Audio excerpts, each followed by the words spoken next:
हमारा आज का टॉपिक है work done by variable force. हमने पिछले टॉपिक में पढ़ा था कि वर्क का फार्मूला जो है वो बराबर होता है W is equal to F dot D K, और ये वर्क डन था फॉर कांस्टेंट फोर्स। हमारा आज का टास्क है वेरिएबल फोर्स का वर्क डन कैलकुलेट करना। तो वेरिएबल फोर्स एक ऐसी फोर्स है जो कांस्टेंट नहीं रहती, जैसे जैसे टाइम गुजरता है डिस्प्लेसमेंट कवर होता है।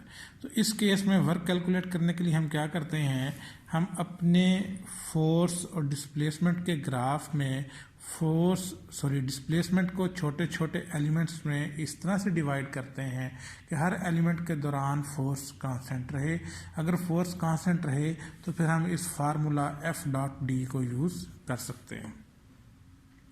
जब हम अपने पाथ को छोटे छोटे एलिमेंट्स में डिवाइड कर लेंगे, उसके बाद हम हर पाथ के लिए वर्क कैलकुलेट करेंगे।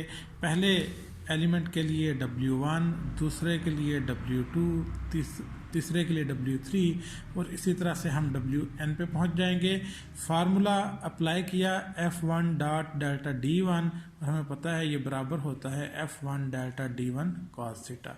इसी तरह से बाकी एलिमेंट्स के लिए हमने वर्क कैलकुलेट किया। जब हमने एलिमेंट्स के लिए वर्क कैलकुलेट कर लिया तो नेक्स्ट स्टेप में हम टोटल वर्क डन कैलकुलेट करेंगे। टोटल वर्क डन हम किस तरह से कैलकुलेट करते हैं, हर एलिमेंट में कैलकुलेट किया जाने वाला वर्क उसको ऐड कर दें तो हमारे पास टोटल वर्क डन आ जाता है। W1 की वैल्यू पुट की, W2 की वैल्यू पुट की, Wn की वैल्यू पुट की। अब हम इस सारे को समेशन की फॉर्म में लिख सकते हैं। ये जो साइन है सम का, ये शो करता है कि हम इस टर्म के अंदर 1 से लेके 0 नहीं 1 से लेके n तक टर्म्स आएंगी।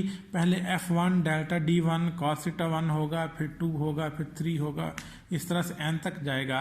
तो हम इस सारी इक्वेशन को सिर्फ इस एक टर्म की मदद से रिप्रेजेंट कर सकते हैं जो कि टोटल वर्क को शो कर रही है। यह तो था हमारा मैथमेटिकल मेथड जिससे हम वर्क कैलकुलेट कर सकते हैं। हम ग्राफ की मदद से भी वर्क डन कैलकुलेट कर सकते हैं। हमारे पास दो डायग्राम्स हैं, एक डायग्राम A है, एक डायग्राम B है।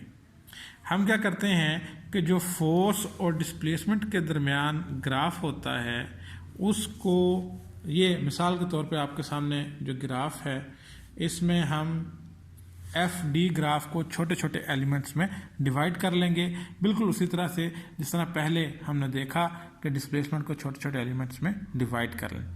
अब हम इन तमाम रेक्टेंगल्स के एरिया को फाइंड करें अलग अलग और फिर उनको जमा कर लें, तो हमारे पास इस ग्राफ के अंडर एरिया आ जाएगा। वो एरिया की वैल्यू आ जाएगी जो इस ग्राफ के एरिया के बराबर है, और वो हमें वर्क डन देगी। हाँ, इसको अगर मज़ीद एक्यूरेट करना हो तो हम यहाँ पे एक कंडीशन लगाते हैं, एक लिमिट लगाते हैं, जिस तरह हमने चैप्टर 3 में भी देखा था।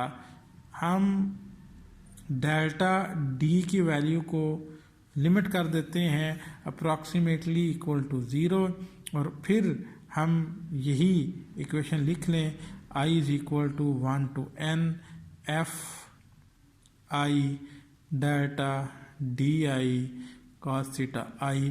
तो फिर इस तरह हमारे पास ये एक कॉन्टिन्यूस ग्राफ आ जाएगा, और इस ग्राफ के अंदर जो एरिया है वो हमें वर्क डन के बारे में इंफॉर्मेशन देगा कि इस डिस्प्लेसमेंट के दौरान इस फोर्स ने कितना वर्क किया है।